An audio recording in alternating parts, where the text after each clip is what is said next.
নমস্কার। আজকের কথাগুলো একটু অপ্রিয় হবে, কিন্তু অপ্রিয় হলেও বলতেই হবে, কারণ স্রেফ মুখ দেখাবো বলে তো আর আমরা চ্যানেল খুলে বসে নেই। তো অপ্রিয় কথাটা কি না, মেসির নাম করে ফুটবল নিয়ে যেটা চলছে সেটাকে এই মুহূর্তে হাড় হাভাতে আদেকলাপনা ছাড়া আর কিছু মনে হচ্ছে না, এবং সেটার চোখে দেখা যাচ্ছে না।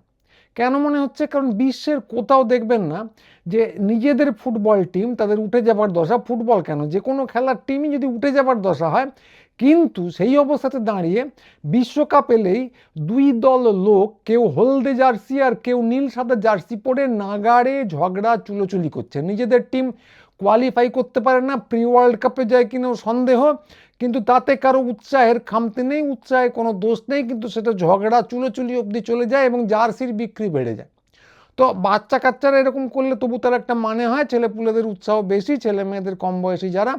কিন্তু দেখবেন যে দামড়া রীতিমতো আমার বয়সী বা আমার থেকেও বড় যারা, সেই সমস্ত লোকেরা ওই এক একটা খেলা ধরে একে অপরকে খিস্তি করছে, এমনকি মুখ দেখা থেকে অবধি বন্ধ করে দিচ্ছে। এবং সেই নিয়ে যদি আপনি কিছু কথা বলতে যান, তাহলে আবার তারা ঠোঁট ফোলাচ্ছে অবিকল বাচ্চাদের মতো, বা বলতে পারেন যে অবিকল ওই হিন্দু বীরদের মতো তাদের ভাবাবেগে আঘাত লেগে যাচ্ছে। ভাবাবেগ খুব নরম, হাবভাবটা একেবারে ওই একই। তো খুব স্পষ্ট করে বলা দরকার যে এর সঙ্গে ক্রীড়া প্রেমের কিন্তু ন্যূনতম সম্পর্ক নেই, পুরোটাই হচ্ছে একটা চূড়ান্ত অশ্লীল লোক দেখানো হুজুগ। এই হুজুগটা স্রেফ ওখানে দেখা যায় তা নয়, অন্যত্রও দেখা যায়। ঠিক যেমন নিজেদের সিনেমা উঠে যদি যায়, ধরুন বাংলা সিনেমা উঠে যেতে চলেছে সবাই জানে, তো ঠিক সেই সময় দাঁড়িয়ে নিজের সিনেমা নিয়ে কারো কোনো মাথা ব্যথা নেই, কিন্তু বলিউডি কোনো সিনেমা যদি হিট করে, তার এক জোকার নায়ক তিনি যদি বিলিয়নিয়ার হন, তাকে ঘিরে লাপালাপির কোনো অন্ত নেই, তাকে ঘিরে বাজি ফোটানো চলতে থাকে। তো এই হচ্ছে অবস্থা। তা খেলার কথা হচ্ছিল, খেলা নিয়ে উত্তেজনা হয়, হইচই হয়, খিস্তি খাস্তা হয়, মুখ দেখা দেখি বন্ধ হয়, তবু সেটা খেলা নিয়ে টিভিতে দেখে লোকে করে। খেলা ব্যাপারটাই উত্তেজনা তৈরির জন্য তৈরি করা হয়।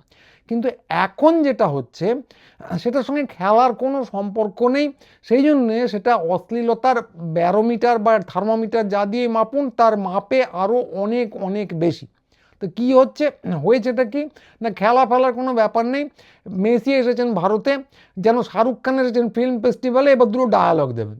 তো কেন কথাটা বলছি, কারণ মেসি কেন এসেছেন খেলতে? না, খেলতে আসেননি, খেলা শেখাতে এসেছেন, তাও না।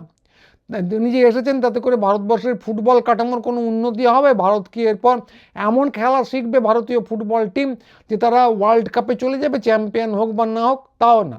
আসলে হবে সম্পূর্ণ, সবাই জানেন, হবে সম্পূর্ণ একটা অশ্বডিম্ব। কিন্তু তাতে কারো কিছু এসে যায় না, তাতেই দলে দলে লোক চলেছে স্টেডিয়ামে, কাঁড়ি কাঁড়ি টাকা খরচা করে, পকেটের টাকা খরচা করে, এবং প্রচুর দাম দিয়ে টিকিট কিনে গিয়ে কি করবে কিন্তু কেউ জানে না। মেসি এসেছেন, তিনিই বা কী করবেন? তিনি কি খেলবেন না? তাহলে কি গান শোনাবেন? না। নাচবেন? না, উনি গান করেন বা নাচেন বলে কেউ শোনেনি। যদি দুটো কথাও বলেন, সেগুলোও বলবেন স্প্যানিশে, সে কিন্তু শুনে ভারতবর্ষের কেউ বিশেষ বুঝবে না। বড়জোর যেটা করতে পারেন, দু একটা মাঠে করেওছেন, বলে দুটো লাথি মারবেন, এইটুকু। তো এইটুকু কয়েক পলক দেখার জন্য দলে দলে লোকে চলেছে স্টেডিয়ামে। তো এইটাকে যদি আপনি নায়ক পুজো বলেন, সেইটুকু বললেও নেহাতি কম বলা হয়। কারণ এমনকি এর চেয়ে তারকেশ্বর কিংবা কচুয়া ধামে যারা কাঁধে জল নিয়ে যায় এবং জল ঢালে লম্বা লাইন দিয়ে, তাদের সেই যাওয়াটাও ঢের ভালো। কারণ সেখানে কল্পিত হলেও অন্তত একটা হিসেব নিকেশ থাকে, কি না পাপ হবে না পুণ্য হবে, এর একটা হিসেব নিকেশ থাকে। কিন্তু এখানে সেই হিসেব নিকেশেরও কোনো বালাই নেই, পুরোটাই হচ্ছে হুজুগ। হুজুগে পাবলিক লাফাচ্ছে, সঙ্গে লাফাচ্ছেন নেতা সেলিব্রিটিরা, তারা আবার এক কাঠি বাড়া, তারা আরও বেশি নাচছেন। ওনারা যদি এমনি ধেই ধেই নৃত্য নাচেন, এনারা নাচছেন কত্থক। কেন নাচছেন না, দেখেছো আমি কীরকম মেসির সঙ্গে সেলফি তুলতে পারি, তোমরা তো পারো না। এবং শুধু নিজের নয়, গোষ্ঠী শুদ্ধ লোককেও তুলিয়ে দিতে পারি। এবং বাংলায় এটা আরও বেশি দৃষ্টিকটু, সারা ভারতবর্ষ জুড়েই এটা হচ্ছে, কিন্তু বাংলায় এটা আরও বেশি দৃষ্টিকটু। তার কারণ হচ্ছে, বাংলায় এখন আমি যতদূর খবর পেয়েছি যে এসআইআর চলছে, এবং বাঙালি গোটা ভারতবর্ষে বিপন্ন এবং ঠ্যাঙানি খাচ্ছে। উড়িষ্যায় এই দুদিন আগেও ঠ্যাঙানি খেয়েছে। এবং তার মধ্যে চলছে শাসক দলের নেতা এবং সেলিব্রিটিদের এই সেলফি উৎসব। বাকি সমস্ত এজেন্ডা চলে গেছে। না, কেউ খেলা দেখতে যাবেন তাতে হইচই কিছু নেই, সব কিছু কি বন্ধ করে বাড়িতে খিল দিয়ে বসে থাকতে হবে? না, একেবারেই তা না। এমনকি কেউ যদি সেলফি তোলেন বা ভারতবর্ষের অন্যান্য প্রান্তেও যেমন তুলছেন, এনারাও আলাদা কিছু করছেন বলে মনে হচ্ছে না, কিন্তু তারপরেও বাঙালির এই বিপর্যয়ের মধ্যে এই নিয়ে এই সেলফি হুজুগে মতে যাওয়া, এমনিতেই ফেসবুক সোশ্যাল মিডিয়া একটা সেলফি তুলে সেটা বিতরণ করা, রিল বানানো একটা অত্যন্ত অশ্লীল ব্যাপার, এবং বাঙালির এই অবস্থার মধ্যে রাজনৈতিক নেতাদের সেই হুজুগে ডুবে যাওয়াটা চূড়ান্ত বিশ্রী, চূড়ান্ত খারাপ দেখতে। তো এইটা গেল পশ্চিমবঙ্গের শাসক দল তৃণমূলের কথা, কিন্তু কাকে ছেড়ে কাকে ধরবো? আরেক দল আছে যারা বলছে যে দেখেছো তো এই পশ্চিমবঙ্গের শাসক দলের লোকজন খারাপ, কিন্তু ওদিকে রাহুল গান্ধী কি ভদ্র লোক, কী রকম কাছে না এসে দূর থেকে দাঁড়িয়ে দাঁড়িয়ে ছবি তুলছে, কি ভদ্র। তা রাহুল গান্ধী যে ভদ্র এবং লোক ভালো সে নিয়ে ব্যক্তিগতভাবে আমার কোনো সন্দেহ নেই, এবং সেকুলারও। কিন্তু কথা হলো এই হুজুগের অংশ একটু দূরে দাঁড়িয়ে থাকলে কি হবে? কেন বলছি? কারণ বিশ্বে কোথাও কি আপনারা কেউ দেখেছেন যে একজন ক্রীড়া ব্যক্তিত্ব কত কোটি টাকা নিয়েছেন জানি না, শুনছি কয়েকশো কোটি টাকা নিয়েছেন, সেটা নিয়ে সম্পূর্ণ নিজের স্বার্থে একটা দেশের একটা মঞ্চে বা একাধিক মঞ্চে এসে উপস্থিত হয়েছেন, এবং যেই তিনি হাজির হয়েছেন সেখানে দলে দলে রাজনৈতিক নেতা, তাদের বউ ছেলে মেয়ে ভাইপো ভাইজি যেখান থেকে যা পাচ্ছে জুটে সারি দিয়ে একদম ইয়েস স্যার বলে লাইন দিয়ে দাঁড়িয়েছে সেলফি তোলার জন্য। মুখ্যমন্ত্রীর বউ, মহারাষ্ট্রের মুখ্যমন্ত্রীর বউ সেলফি তুলছেন, আমাদের বিরোধী দলনেতা তিনি মঞ্চে উঠে পড়েছেন, আর কি হচ্ছে খোদায় মালুম। এই পুরোটাই, আমি পশ্চিমবঙ্গের শাসকদের কথা বলছিলাম, কিন্তু এই পুরোটাই হচ্ছে চূড়ান্ত একটা অশ্লীল ব্যাপার। তো এর মধ্যে আছেন আরেক দল বামপন্থীরা, তারা আবার বলছেন দেখেছো, সেও আরেক ব্যাপার, দেখেছো এই জমানায় এরকম হয়। সেই যখন আমাদের সময় সুভাষ চক্রবর্তী মারাদোনাকে এনেছিলেন, দেখেছিলে কি তখন কেউ লাফাচ্ছিল? তো সেই সব দাবি শুনে এই তো সোশ্যাল মিডিয়ায় ঘুরছে, সেই সব দাবি শুনে হাসবো না কাঁদবো বলা মুশকিল, বলতে ইচ্ছে করে না বাবা, তখন কেউ লাফাতো না, তখন সবাই সোনা মুখ করে গ্যালারিতে বসে আলু ভাজা খেত। তো সত্যি কথা যেটা সেটা হচ্ছে হোপ 86 থেকে শুরু করে মারাদোনা পর্যন্ত বাংলায় এই হুজুগে লেলা হাত জোড় করে থাকা কালচারের জনক হচ্ছেন স্বয়ং সুভাষ চক্রবর্তী, এবং সেটা তার দলের প্রত্যক্ষ পৃষ্ঠপোষকতায়। সেটাকে তখন জনসংযোগের নাম দিয়ে চালানো হতো। তবে দলের মধ্যে এবং বাইরেও তার বিরোধী অনেক ছিলেন, এবং তাদের কারো কারো চাকরিও গিয়েছিল সেই সময়। এখন যেটা অতি অবশ্যই বলতে হবে যে এখন আর সেই বিরোধীদের দেখতে পাওয়া যায় না, ও তাদের দলেও দেখতে পাওয়া যায় না, অন্য পক্ষও দেখতে পাওয়া যায় না। সবাই হয় ছট পুজো করছেন কিংবা নিজেদের প্রোগ্রামে হিন্দি গান বাজাচ্ছেন, আর সবাই মিলে শাহরুখ খান আর মেসির জন্য লাফাচ্ছেন। তো এই তফাৎটা সেই জমানা থেকে এই জমানার এই 2025 সালের শেষাংশে এসে অতি অবশ্যই দেখা গেছে। তো এই একটা তফাৎ। আরেকটা তফাৎ হচ্ছে সেই জমানায় আর একটা ব্যাপার ছিল না, তখন চাড্ডিদের টিকি দেখা যেত না, তারা হয়তো ছিল কিন্তু মুখ লুকিয়ে থাকতো। কিন্তু এখন তারা বুক বাজিয়ে ল্যাজ উচ্চিয়ে চলে আসায় এখন সোনায় সোহাগা, যেখানে পাচ্ছে সেখানেই তারা প্রাতকৃত্য করে রাখছে। তো অবিশ্বাস্য হলেও সত্যি, এই বাজারে নিজেদের লোক লাগিয়ে তারা জয় শ্রীরাম বলে স্টেডিয়ামেও নেমে পড়েছিল। তা মেসির সঙ্গে রামের কি সম্পর্ক কেউ জানে না। রাম কি আর্জেন্টিনায় জন্মেছিলেন এ নিয়ে কোনো কথা আমার জানা নেই, এবং আর্জেন্টিনা ঠিক কোথায়, এবং সেখানে মাংস বলতে লোকে গরু আর শুয়োরই বোঝে, এবং মেসি রীতিমতো গরু খেকো শুয়োর খেকো, এইটা চাড্ডিরা কি আদৌ জানে, নাকি তারা ওখানে চিকেন প্যাটিস খুঁজতে গিয়েছিল সেটা কে জানে, বলতে পারবো না, তারাই বলতে পারে। কিন্তু যেটা দেখা যাচ্ছে তারা ঝান্ডা উঁচিয়ে ওখানে জয় শ্রীরাম বলে নেমে পড়েছে, কেন করেছে তারাই বলতে পারবে। অবশ্য ভাঙচুর টাংচুর করতে গিয়েছিল তাও হতে পারে, কারণ এটা ওদের একদম নিজের লাইন। আজ তো বাবরি মসজিদটাই ভেঙেছে, তো কটা হিন্দিভাষী গুন্ডা নামিয়ে একটা স্টেডিয়ামে ভাঙচুর করা এমন কি আর কঠিন? তো কাকে ছেড়ে কাকে বলবো? এরপর আছে ক্রীড়ামোদী বাঙালিরা। এই ভাঙচুর প্রসঙ্গে মনে পড়ে গেল, ক্রীড়ামোদী হচ্ছে কোট আনকোট ক্রীড়ামোদী বাঙালিরা। তো এই বাঙালিরা এদের একটা অংশ আবার কদিন আগেই শেখ হাসিনার বাসভবনে বাংলাদেশে ভাঙচুর হচ্ছে দেখে মোল্লাদের রুচি নিয়ে তেড়ে গাল দিচ্ছিল। দেখেছো কীরকম ওরা গুন্ডামি করছে, কীরকম কোনো সভ্যতা ভদ্রতা নেই। তো এখন স্টেডিয়াম জুড়ে তারা ভাঙচুর করলো, তারা কি দেখতে গিয়েছিল ভগবান জানে, ওখানে খেলা তো হবে না, মেসিকে দেখতে পায়নি কথাটা ঠিক, সেখানে নেতারা ঘিরেছিলেন সেও কথাটা ঠিক, কিন্তু তারা দেখতে গিয়েছিল কি, মেসি থাকলে কি করতেন, দুটো বলে লাথি মেরে ওখান থেকে চলে যেতেন, তার বেশি তো কিছু হতো না। কি দেখতে গিয়েছিল ভগবান জানে, তাতে তারা খুবই আশা হতো।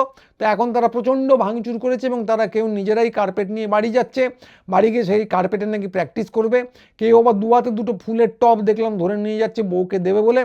তা আবারও সেই কথাটা মাথায় আসে, কে বলবে বাংলায় এখন এসআইআর চলছে, কে বলবে উড়িষ্যায় এখন তেড়ে বাঙালি ঠেঙানো হচ্ছে, এবং সোনালী বিবিকে কে বলবে কয়েকদিন আগেই ফেরত আনা হয়েছে, এবং কে বলবে যে এখনও সবাইকে ফেরত আনা হয়নি। এই অন্যায় পুশব্যাকের ফলে এখনও কিন্তু বাংলাদেশের জেলে অনেকে বন্দী হয়ে আছে।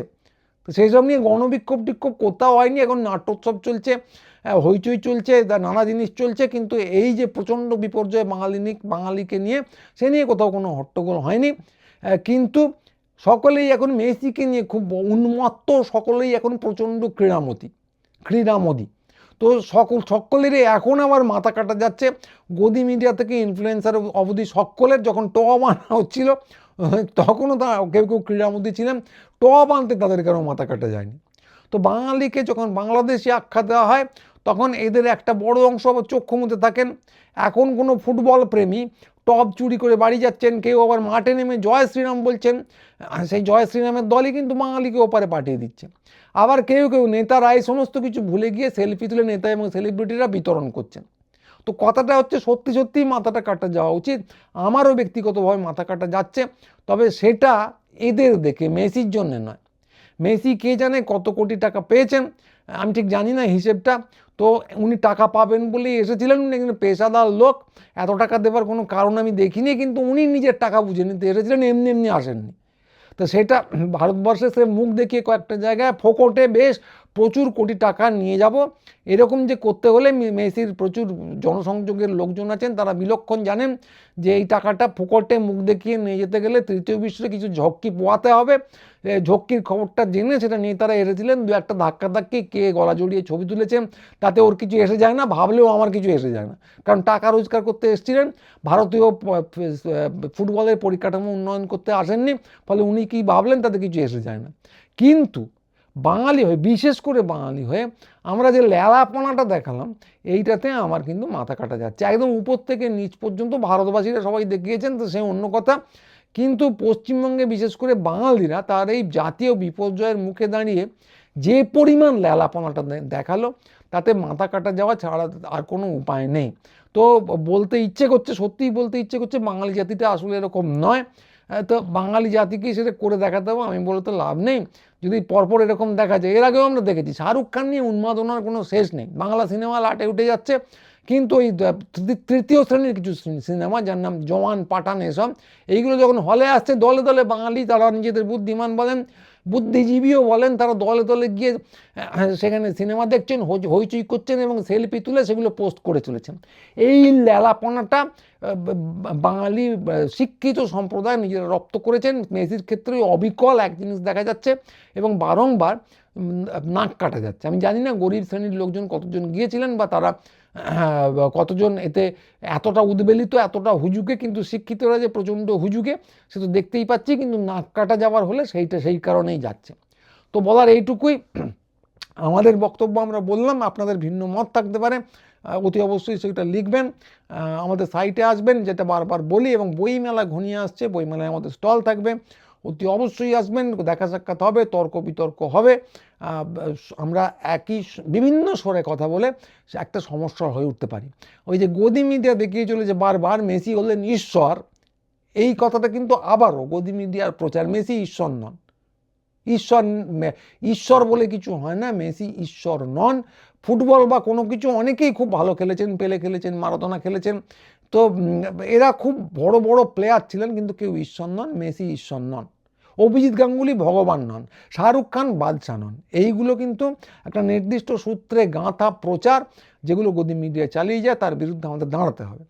তো বাকি জিনিসগুলো নিয়ে এখন ঢুকলাম না, অন্যদিন বলবো, যথেষ্ট লম্বা হয়ে গেছে।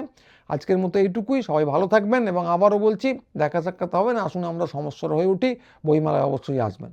আজকে এইটুকুই, নমস্কার।